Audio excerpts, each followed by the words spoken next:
Pacifica, this is Democracy Now! Obviously, there are going to be more fires. It's drier. You get the soil is drying, the vegetation is drying. That makes for perfect kindling. And then these wind events, wind storms, even tornado-type behavior are occurring. Some of this is unprecedented, and we're learning as we go. But we're in a new normal. California is on fire. 17 major fires are continuing to burn, including the largest wildfire in California's history. What's the connection between the fires and climate change? We'll speak with Sierra Club's Michael Brune in California and leading climate scientist Michael Mann. Then we look at the thousands of California prisoners on the front lines battling the fires. Fire pay is typically about $1 an hour while you're in fire camp training. Some folks are paid $0 for that training or up to $18 a month. And then once you get to the classroom and you are part of the field training, then that pay escalates to a whopping $48 a month. Then to Nagasaki. 73 years ago today, the U.S. dropped an atomic bomb on the Japanese city just 3 days after the U.S. bombed Hiroshima. We'll speak to a woman who survived the Nagasaki bombing. Nagasaki will be the last place that nuclear weapons are ever used. All that and more coming up.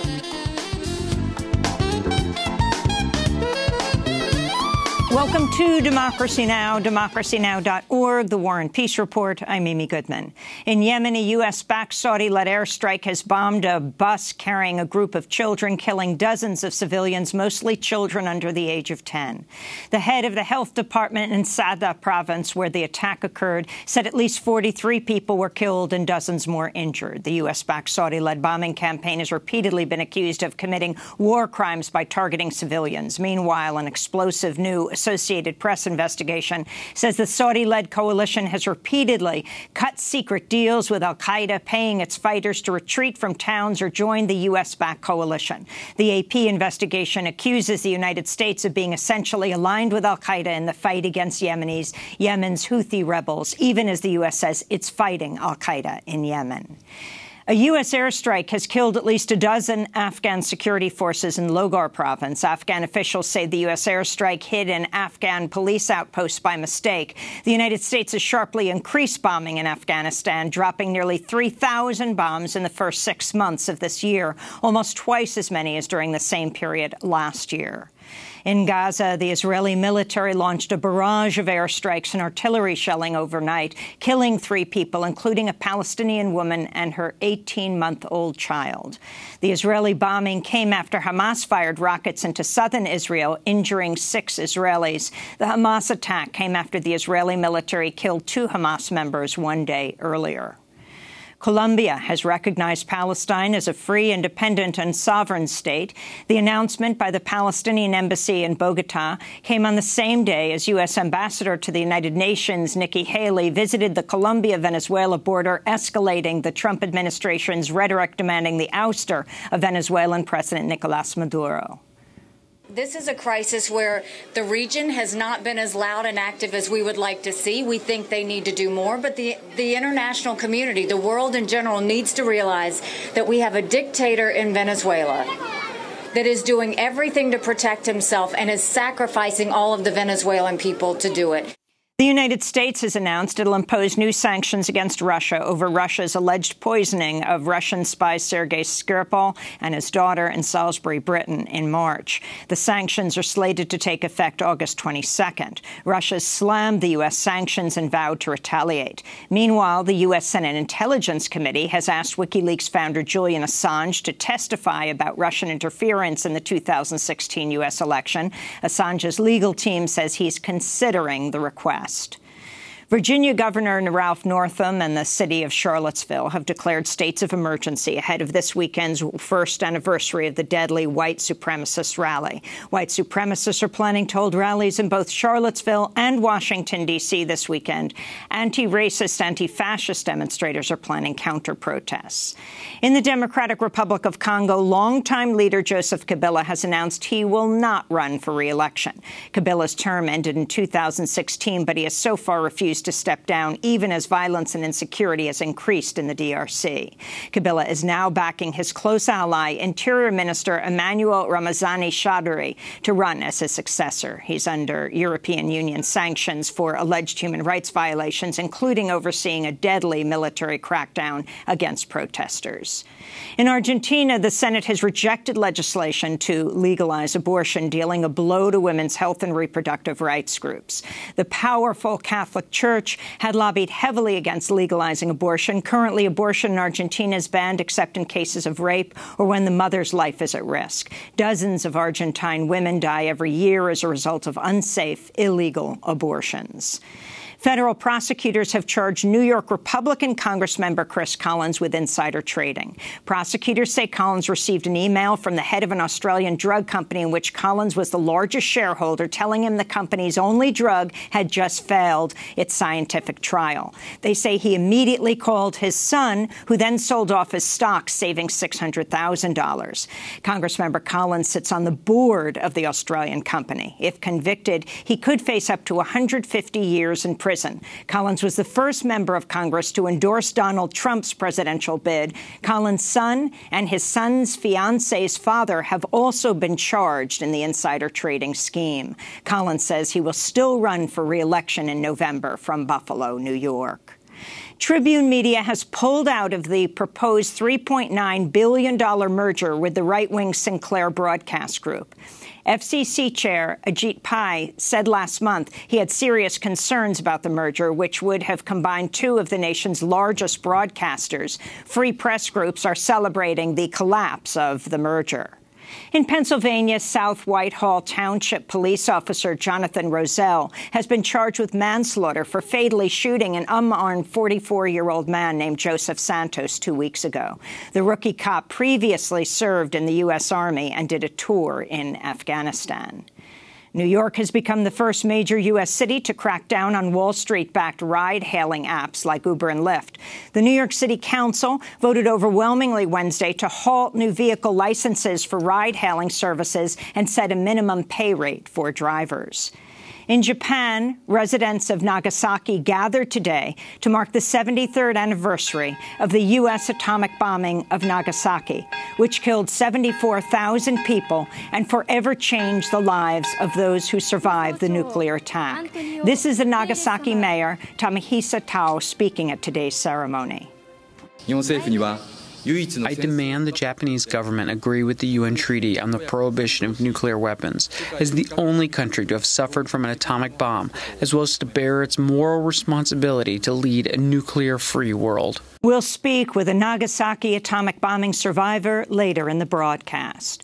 And also in Japan, the governor of Okinawa, Takeshi Onaga, has died at the age of 67. Onaga waged a fierce campaign against the construction of a new U.S. military base on the island, part of a decades-long Japanese peace movement demanding the expulsion of U.S. troops from Okinawa. This is Governor Onaga testifying to the United Nations Human Rights Council in Geneva in 2015.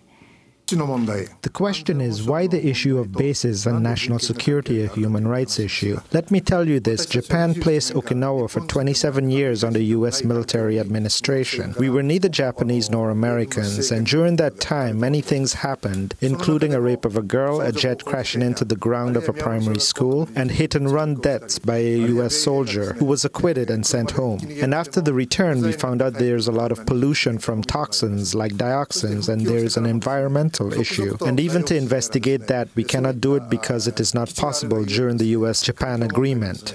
Okinawa Governor Takeshi Onaga has died at the age of 67 in a hospital in Japan. And those are some of the headlines. This is Democracy Now!, democracynow.org, The War and Peace Report. I'm Amy Goodman. And I'm Nermeen Sheikh. Welcome to our listeners and viewers around the country and around the world. We begin today's show in California, where 17 wildfires are raging across the state. The Mendocino Complex Fire in Northern California is now the largest wildfire ever recorded in the state's history. It has already scorched more than 250,000 square acres and is still burning. Firefighters say it is expected to burn uncontrollably for the rest of this month and is currently the size of Los Angeles. Fires have also forced the indefinite closure of much of Yosemite National Park. Meanwhile, the Carr Fire near Redding, California, has destroyed more than 1,000 homes and taken at least 6 lives. Of the 20 largest wildfires in California history, 15 have occurred since 2000. Since 2012, there has not been a single month without a wildfire. The 3 biggest fires currently burning in California all started in July, which was the state's hottest month on record. Experts say climate change has increased the length of the fire season. This year's fires have already burned nearly 3 times as many acres as the same time last year. This is California Governor Jerry Brown. We're being surprised. Every year is teaching the fire authorities new lessons. We're in uncharted territory. Since civilization emerged 10,000 years ago, we haven't had this kind of heat condition, and this can continue getting worse. I mean, that's the way it is. And some people don't want to accept that, and some people just outright deny it. But I don't say it with any great joy here. We're in for a really rough ride, and it's going to get expensive, it's going to get dangerous, and we have to apply all our creativity to making the best out of what is going to be an increasingly bad situation, not just for California, but for people all over America and all over the world. Meanwhile, on Tuesday, 6 youth activists were arrested after holding a sit-in protest at Governor Brown's office to demand action on climate change. We need clean air! We need clean air! No new oil expansion! No new oil expansion! No new gas expansion! No new gas expansion! Jerry Brown, this is your last chance! Jerry Brown, this is your last chance! This comes as smoke from the massive California wildfires continues to move north into Washington and east to the central part of the United States. For more, we go to Oakland, California, where we're joined by Sierra Club Executive Director Michael Brune. This week, he wrote a piece headlined, Jerry Brown's Last Challenge. Also joining us, Michael Mann, Distinguished Professor of Atmospheric Science at Penn State University, author of The Madhouse Effect, How Climate Change Denial is Threatening Our Planet, Destroying Our Politics, and Driving Us Crazy. Welcome you both to Democracy Now! Dr. Mann, I want to begin with you. The corporate media is covering the fires in California constantly, and that's very important. But what is rarely mentioned in any of these reports is the connection between the fires and climate change. Can you explain what that connection is? What is happening right now in California? Sure thing. And in fact, some of the networks have started to connect the dots when it comes to climate change and the role that it's playing with these wildfires. NBC Nightly News the other night did have a segment where they did make that connection. Well, you know, it's not rocket science, okay? You know, you warm up the planet, you're going to get more intense and longer heat waves. You're going to get drier soils because that heat is baking the soil, it's baking the surface of the earth. So you've got hotter temperatures, you've got drier soils, you've got less winter snowpack. There's less snow falling in the winter in the Sierra Mountains, and the storms are getting diverted north of California. And we think that that jet stream behavior itself may have a climate change connection. So you put that all together, and you sort of have a perfect storm of consequences when it comes to wildfire. You've got all the ingredients coming together, and so it's not a surprise that we are seeing these record wildfires in California, in the Arctic, around the Northern Hemisphere this summer as a consequence of heat and drought caused by human-caused climate change. Well, on Sunday, just hours after the Trump administration declared the California wildfires a major disaster, President Trump tweeted, quote, California wildfires are being magnified and made so much worse by the bad environmental laws which aren't allowing massive amounts of readily available water to be properly utilized. It's being diverted into the Pacific Ocean. Must also tree clear to stop fire spreading, he wrote.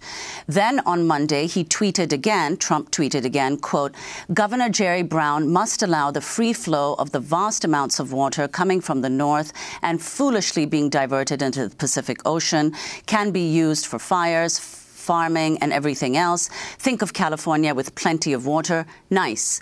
Fast federal government approvals. So that were Trump's tweets. Dr. Mann, could you respond to that? Yeah, well, this is unfortunately the sort of diversion that we've often seen from the president, misdirection, because the irony here, of course, is that what we're seeing has nothing to do with environmental regulations. In fact, it's Trump's effort to eliminate environmental regulations and policies to act on climate change, which are putting us in a precarious position. These wildfires will only get worse as we continue to warm the planet by burning fossil fuels and increasing the concentration of these warming greenhouse gases in the atmosphere. And the Trump administration is doing everything it can to scuttle international efforts and domestic efforts to act on climate. And Michael Brune, could you talk about the state-level response to these wildfires? What has Governor Jerry Brown's response been, and what do you think can happen at the state level, given the Trump administration's response? Well, there's really two parts to that question. First is, what is the state doing to help to control these wildfires and respond to some of the life-threatening fires that we're seeing across the state? And the response really has been impressive. There are more than 15,000 firefighters putting their lives on the line. There are thousands of families and homes and schools and businesses that are under threat, and the response has been impressive. The firefighters have all the water that they need. What they need is some support, and they need some respect coming from the president and people in the administration. But the response has been heroic, very brave, and frankly, it's been impressive to see the way in which people have come together to fight this challenge in this fire season, in the last several fire seasons as well. These fires are happening in the context of a big debate here in California about climate policy, and there are two policies that are being debated. One is the fact that you highlighted at the beginning of the show, which is that Governor Brown, even though he's been a great leader on promoting energy efficiency and solar power and beginning to take cars off the road and move to electric vehicles, under his watch, more than 20,000 new wells and drilling permits have been issued. The state is expanding oil production in the state, even as they're scaling up clean energy. And so the Sierra Club and hundreds of other organizations and scientists are calling for Jerry Brown to begin a managed phase-out of fossil fuels, reasonably, thoughtfully, over time, to respond to this climate crisis. And then at the same time, there's also a debate in the state legislature to move the entire state, which is the fifth largest economy in the world, all the way to 100% clean energy.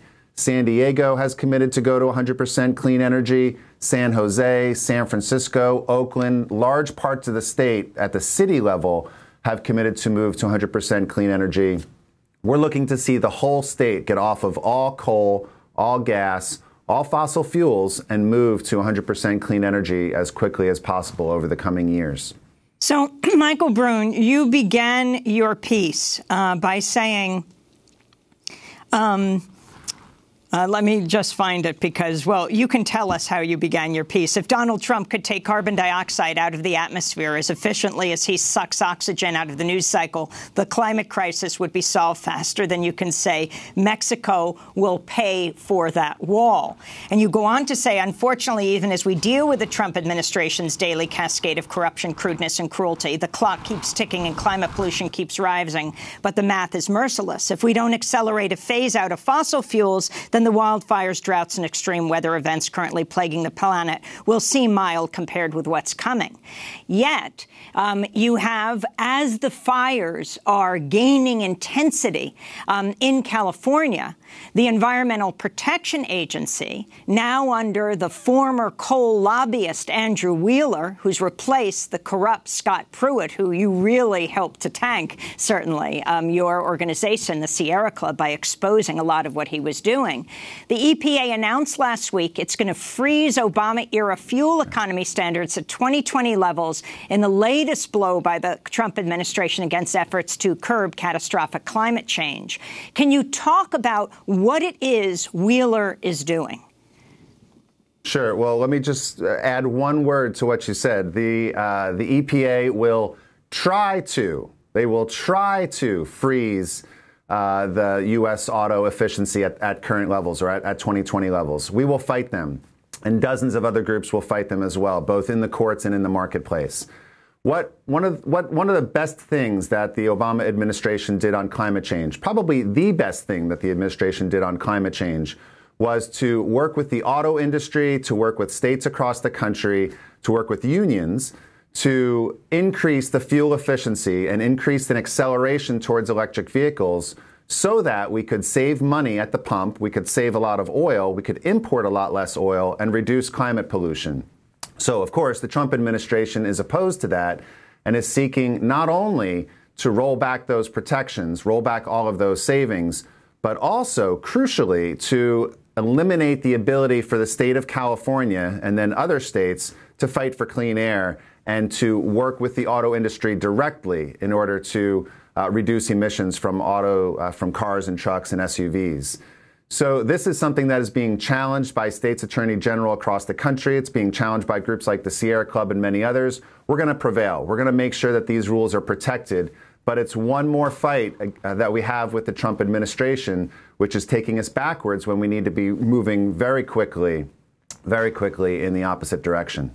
Well, Michael Mann, one of the causes that you've pointed to for these extreme weather events that we're seeing today are changes in the jet stream. Could you explain what the jet stream is and how it's changing and why?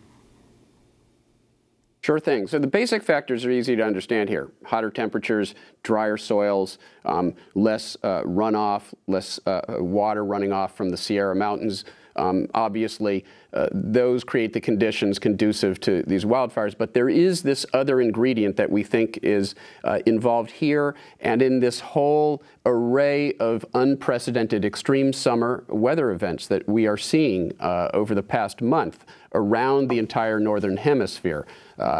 Unprecedented floods, droughts, heat waves, wildfires.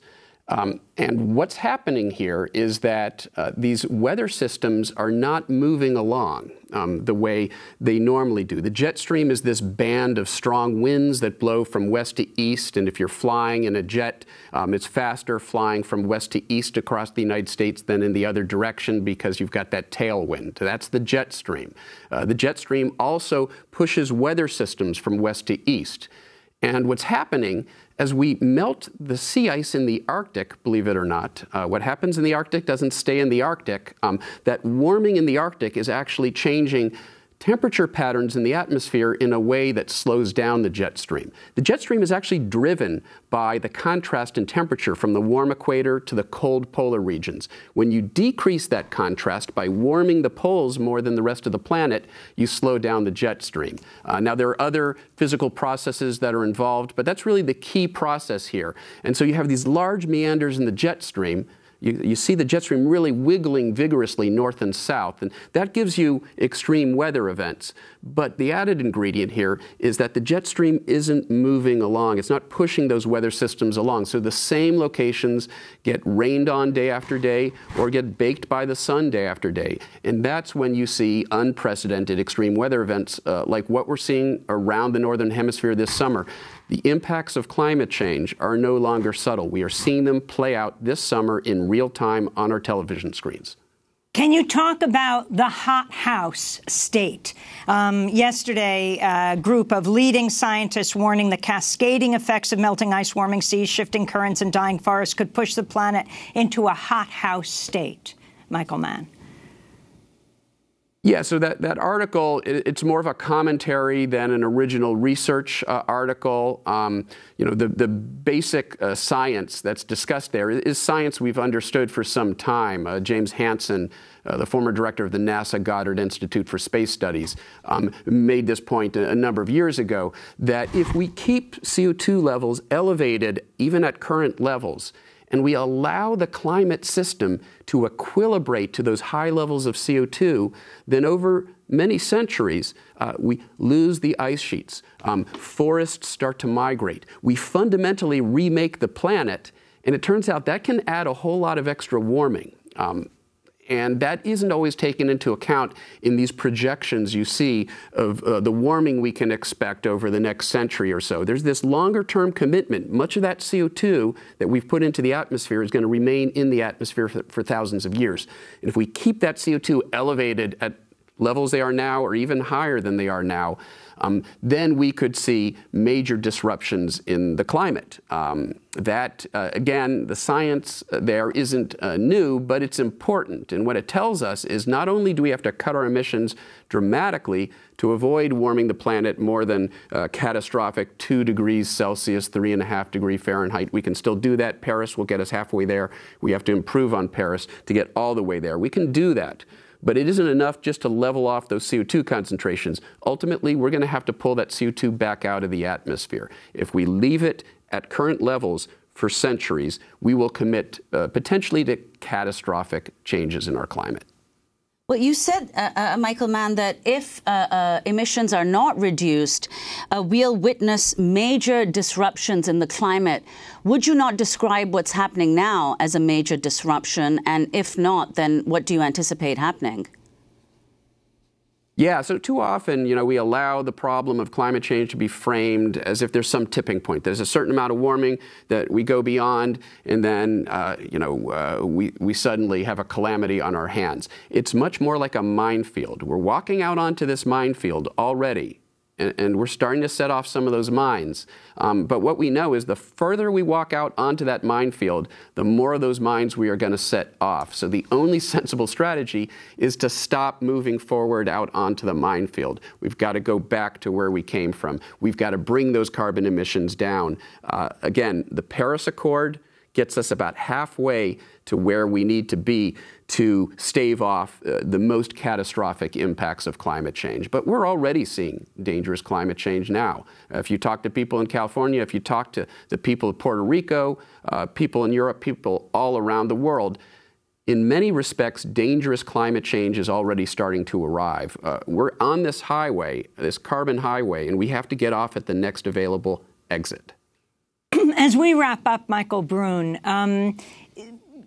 Governor Brown is going to be holding this Global Climate Action Summit in September in San Francisco, and there's going to be a counter summit as well. What are you demanding? What are you saying is most important he do right now?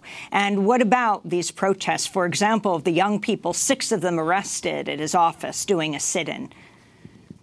Yeah, sure. Thanks for asking the question. Well, the summit really is well timed. I'm calling in from Oakland this morning. You can see the fires here in the Bay Area. You can see the smoke from the fires in the Bay Area, even though the fires are a couple hours to the north and to the east of the city.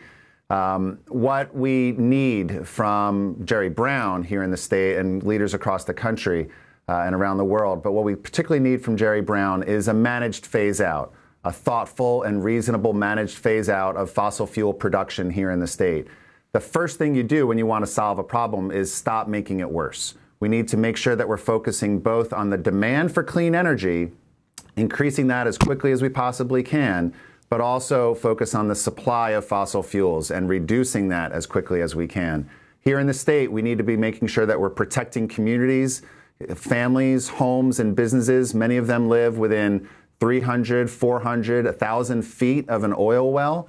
We should be phasing those sites out the quickest. Any site that's within 2,500 feet of an oil well, we should be able to phase out the production of oil from those sites as quickly as possible. And then from a large-scale perspective across the state, let's think carefully. How do we help the communities that are currently dependent on producing oil in the state?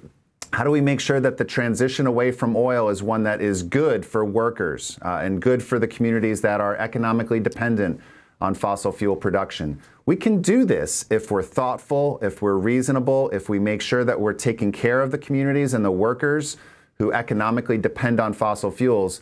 But it takes leadership. It's going to take leadership from Jerry Brown. And so far, he has been absent on this issue. And around the world, what we would need to see much more of is an aggressive replacement of fossil fuels with clean energy.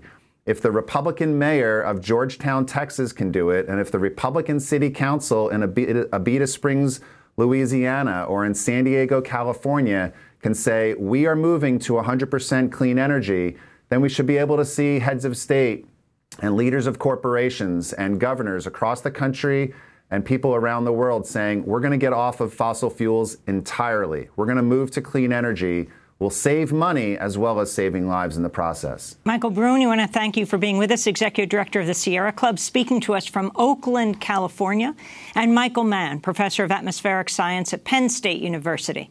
Coming up, we'll look at the thousands of California prisoners who are on the front lines battling the fires. They make $1 a day. Stay with us.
No going back by you know. This is Democracy Now!, DemocracyNow.org, The War and Peace Report. I'm Amy Goodman with Nermeen Sheikh. We continue our coverage of the California wildfires with a look at who's actually fighting the fires, and it may just surprise you. In addition to roughly 7,000 full-time and seasonal California firefighters, the state relies on about 3,500 prisoners, including many women, to battle the blazes. The California Department of Corrections tweeted last week that at least 2,000 prisoners are currently fighting the wildfires burning across the state, including 58 youth offenders. Earlier this month, California Governor Jerry Brown thanked the firefighters on the front lines, including those who are incarcerated. You've heard there's a tremendous effort fighting these fires, and I want to personally thank all the firefighters who are on the line, the members of CAL FIRE, also the National Guard, and the thousands of inmates who are also on the line fighting to protect lives and bring these fires to a quick close to the extent that's at all possible. Prisoner firefighters live in one of 43 low-security field camps throughout the state and are routinely called upon to fight fires. Prison firefighters earn time off of their sentences for good behavior, typically 2 days off for each day served. But critics of the program say the state is exploiting prisoners' eagerness to earn time for early release. While salaried firefighters earn an annual mean wage of $74,000 a year plus benefits, prisoners earn just $2 per day, with an additional $1 per hour when fighting active fire. According to some estimates, California avoids spending about $80 to $100 million a year by using prison labor to fight its biggest environmental problem. For more, we're joined by two women. Romarilyn Ralston, a member of the California Coalition for Women Prisoners, LA chapter, program coordinator for Project Rebound at Cal State University. Romarilyn was in jail for 23 years, and while she was imprisoned, she was a fire camp trainer and a clerk for the California Department of Forestry and Fire Protection. Also with us, Deidre Wilson, former program coordinator for the California Coalition for Women Prisoners. She was imprisoned for 3.5 years. She spent a year of her time behind bars as a landscaper at Puerto La Cruz, a women's fire camp in San Diego. We welcome you both to Democracy Now! Romarilyn, let's begin with you. Explain what these fire camps are. People who are watching or listening right now might be completely shocked to hear that prisoners are on the front lines of fighting these fires. Explain what the program is. The program is a way for incarcerated people to get trained in firefighting. Wildland firefighting is something that we hope incarcerated people can use on the outside post-release. People join the firefighting crews, sometimes voluntarily when they are incarcerated. Sometimes they are assigned to the fire camp training program because of their low-level offenses. And so, especially for women, it's a way to earn, 2 days off your sentence. It's a way to give back to your community. It's a way to get closer to your family, to your children. And it's a way to get out of the normal prison setting. When you say get closer to your children, you mean that kids can come to the fire camp to see you? The visiting process is very different at the fire camps. It's more open, it's a more relaxed environment, and it's more conducive for family visiting, yes. And Romarilyn, can you explain why? You just mentioned the fact that incarcerated prisoners who've worked as firefighters, once they're released, they can't actually be employed as firefighters. Could you explain why? Yes. The firefighter training that you receive while you're incarcerated, you don't get enough of the training needed to apply to CAL FIRE. Because of licensing, incarcerated firefighters are not, or folks with a criminal record, once they are released, are not able to get an EMT license. And that's one of the critical pieces to applying for these jobs post-release. You need to have an EMT certification, and you need to have fire science training, which you get a little bit of that when you're going through the classroom training. But there's college credits, there's other things that help you to rank higher in these application processes. And so you don't get a lot of the training that's needed to get these jobs post-release. You have the experience, the frontline experience. You've placed your life on the line. You've protected California. You've saved lives and property. But they don't take into consideration all of that experience that you have on the front line. They are still looking for a certain degree of training and licensing in order to employ you. And we think that that's wrong. The state of California, in their training of incarcerated firefighters, should provide the same training that they provide for folks on the outside.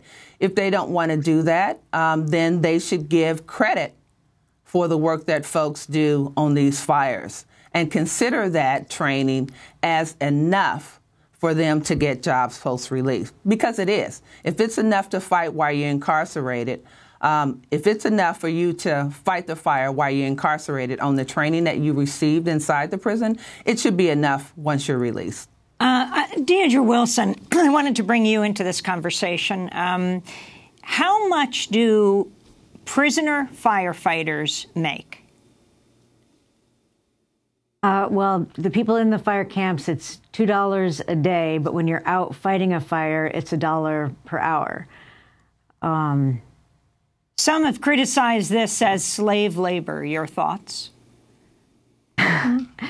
Yeah, and the contradiction in what Romarilyn was speaking about in terms of people getting positions when they're released. If the intention was really to rehabilitate and set people up for success once they're released, they would have a program, say, where people that had the training had some kind of continued interim training where they were supported specifically in their situations to go on and have a career.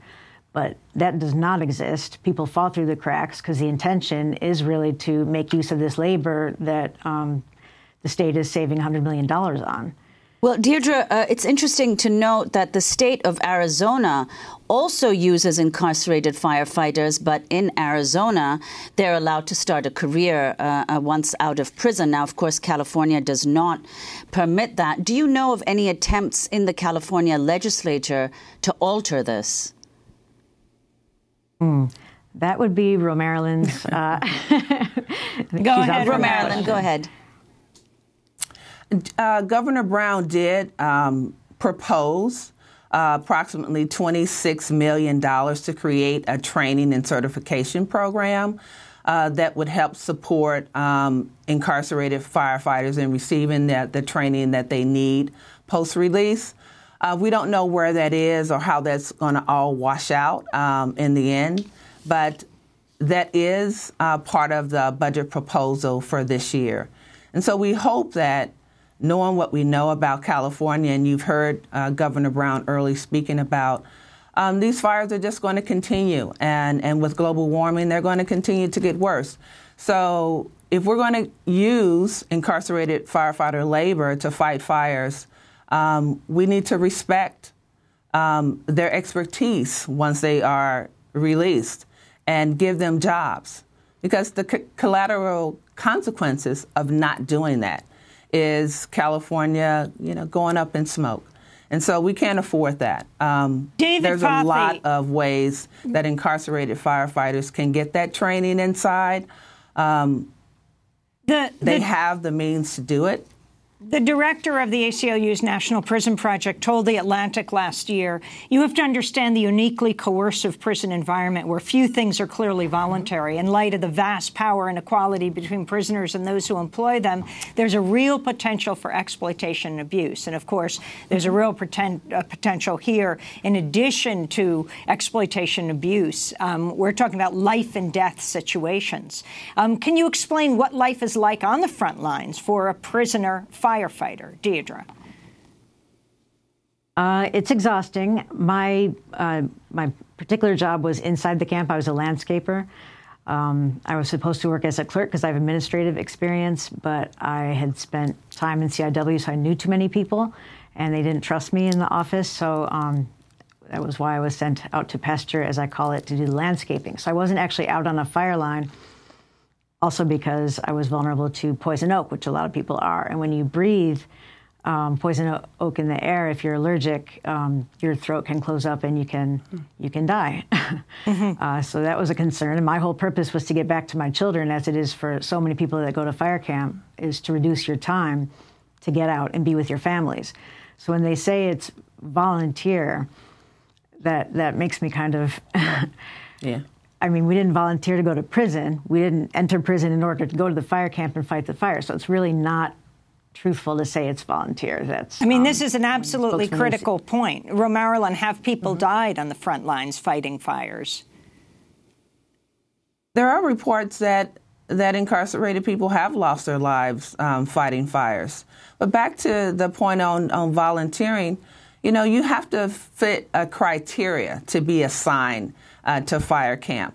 And so it's a little different for folks who are sentenced with serious offenses or a life term. And so, as Deidre said, it's the volunteer part really doesn't hold. Folks volunteer or get assigned to these positions because of the credits that you can earn. You want to get that day for day or that half time or third time. You want to get back to your family and your children. That's what's important. And Marilyn, before we conclude very quickly, some have expressed concerns that opposition to the program may actually lead to its end, which would ultimately be worse for prisoners. Would you agree with that?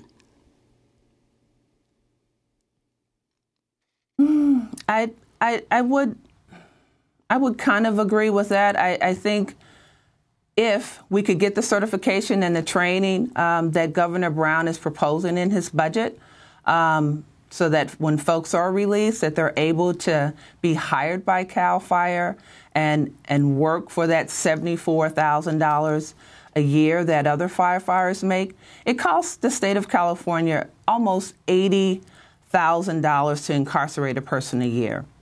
And when you're released, there's so many barriers to employment because you have a criminal record. And if we can use the experience of incarcerated firefighters to get those jobs on the outside, it's just good governance for California. We want to reduce the prison population.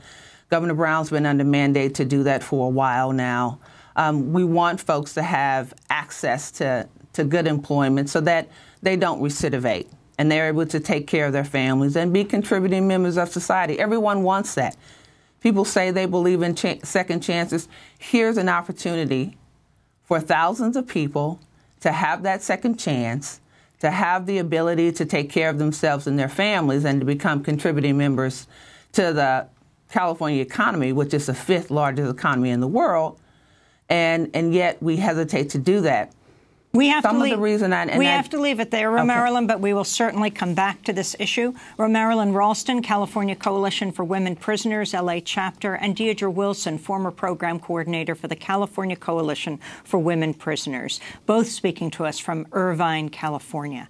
This is Democracy Now! When we come back, today is the 73rd anniversary of the U.S. dropping an atomic bomb on Nagasaki. We'll speak with a survivor. Stay with us.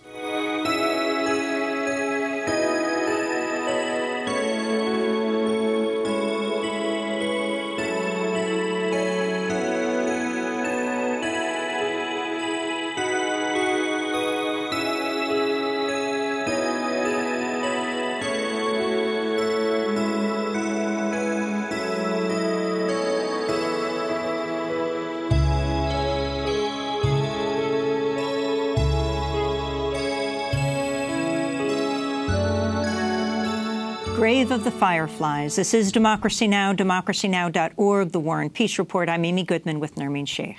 73 years ago today, on August 9th, 1945, the U.S. dropped an atomic bomb on the Japanese city of Nagasaki, killing 74,000 people and forever changing the lives of those who survived the nuclear attack. The destruction was massive as shock waves, radiation and heat rays coursed throughout the city. This came just 3 days after the U.S. dropped the world's first atomic bomb on the Japanese city of Hiroshima, killing some 140,000 people.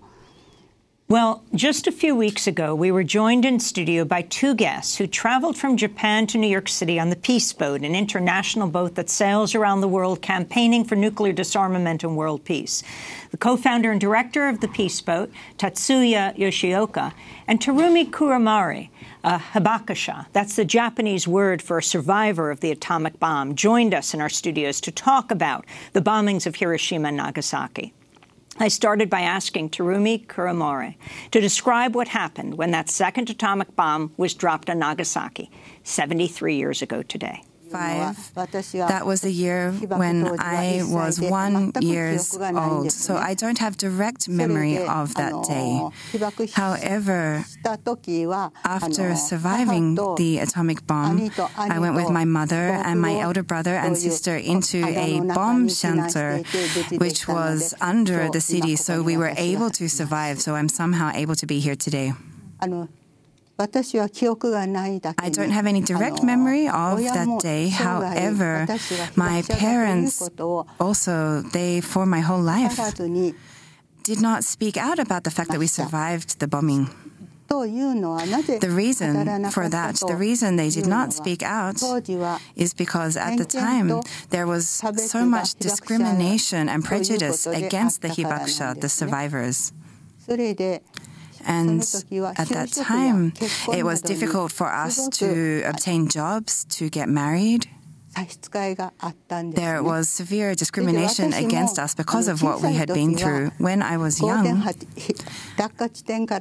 was 5.8 kilometers from the hypocenter when we experienced the bomb. And that small village there that we were in, well, everybody, of course, was a hibakusha. Everybody experienced this. So when we were in school, there were some people with keloids, with severe diseases, people who were affected directly by the radiation. But we were all hibakusha, all the children there were survivors. So there was no discrimination within that community. But when there was the time when I was to get married, because of the fact that I had been exposed to the radiation, the person who I wanted to marry, when we tried to do this, his family was against that. So we were not able to be married.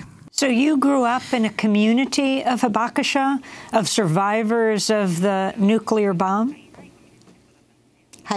That's right. Talk about what people suffered who didn't die immediately upon impact, and how many people in Nagasaki did die, and how many people, together with the people of Hiroshima, where the bomb was dropped 3 days before, did die. As far as I do not remember the exact day, but the people around me in the community, in our village, the hibakusha who survived, so they told me of what they went through, their experiences. on August the 9th, 1945, until the end of that year, 70,000 people died in Nagasaki, more than 70,000. And there was also more than 100,000 people who died in Hiroshima. In my village, there was actually mountains surrounding and a river. Therefore, the direct blast of the bomb did not affect our village so intensely. However, the people who survived the bomb, in Nagasaki there is a large port as well, so many people who were severely burned, who were very struggling to survive with great wounds and so on. They were taken by these ships actually from there as well. On the evening of August 9, I heard from the people in our village, they could see these people lined up with people covered in blood, people crying out for water, and people dying in this way, almost living corpses in a way. The next day, their wounds being covered even in maggots, even while they were still alive, people really struggling. And it was these scenes of living hell I hear from the people in my community. And our neighbors also shared these stories with us about what happened in our city of Nagasaki. What are the fears you have for your children, for their health?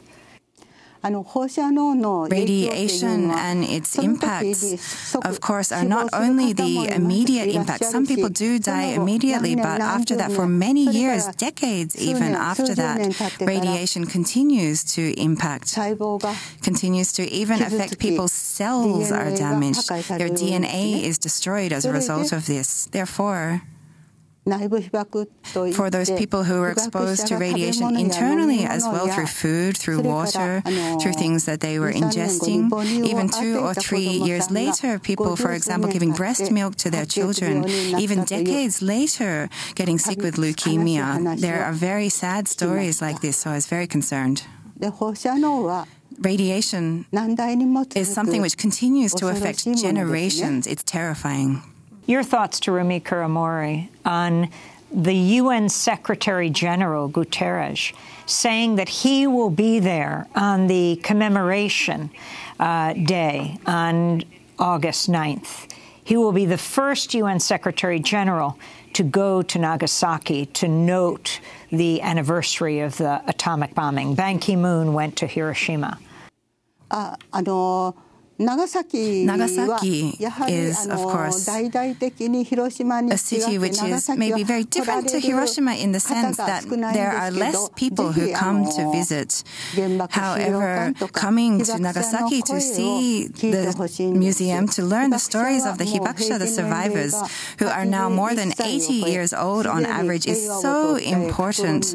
There are so many, or so few of us now, so him coming directly to hear the stories of those who are still surviving, even after, the people who are still suffering very much, even after last year's awarding of the Nobel Prize to the International Campaign Against Nuclear Weapons, those survivors who are still there trying to share their message. So him coming to Nagasaki to hear this directly firsthand is so important.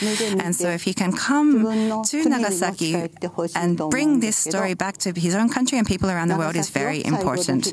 I hope that Nagasaki will be the last place that nuclear weapons are ever used. We're speaking to Terumi Kuramori, who is a hibakusha of Nagasaki. That's the Japanese word for a survivor. She was 1 year old when the U.S. dropped an atomic bomb on Nagasaki on August 9, 1945, 3 days after it dropped the bomb on Hiroshima. We are also joined by the man who organized the peace boat that brought Terumi Kuramori here to New York. Tatsuya Yoshioka is co-founder and director of the peace boat. Can you talk about what this peace boat is that looks so unusual on the Hudson River there at Pier 90, right next to the USS Intrepid? Yeah. Okay, I have started this organization 35 years ago. And because, as you know, we are also the long time suffered by the Cold War in Asia. So still now, of course, the North Korean issue is a quite big issue. But that's why when I was a student, I really would like to do something to make a friendship among the Asians. So, and first, the ambition is try to go to neighborhood countries and to start a dialogue with them, to build a friendship. That is 35 years ago. And after that, this peaceful, the cruise, the voyage is growing. And now we are 3 times the around the world cruise in a year, and to visit more than 80 countries that for the dialogue and the friendship promotion. And also we are really concerned about the sustainable development issue and also climate change and ocean issue. So the boat, the Peace Boat, which is right now a regular cruise ship that came into the harbor like so many others, but it's so different from so many others, has signs on the outside. It says Peace Boat. Yep. It says I Can, and it has the symbol of the Sustainable Development Goals. Talk about I Can and your partnership with this organization dedicated to the abolition of nuclear weapons in the world. Yes, that's I believe one of the most important activity to abolish the nuclear weapon is to try to bring the real voice of the Hibakusha, the atomic bomb survivors, because their experience is terrible. But at the same time, they themselves have that experience. So that's why it is a very, very powerful to convince even the political leaders to think about that. What will happen if next nuclear weapon war? So, and I think that is our mission is to try to bring the survivors, the Hibakusha, as much as possible to all over the world.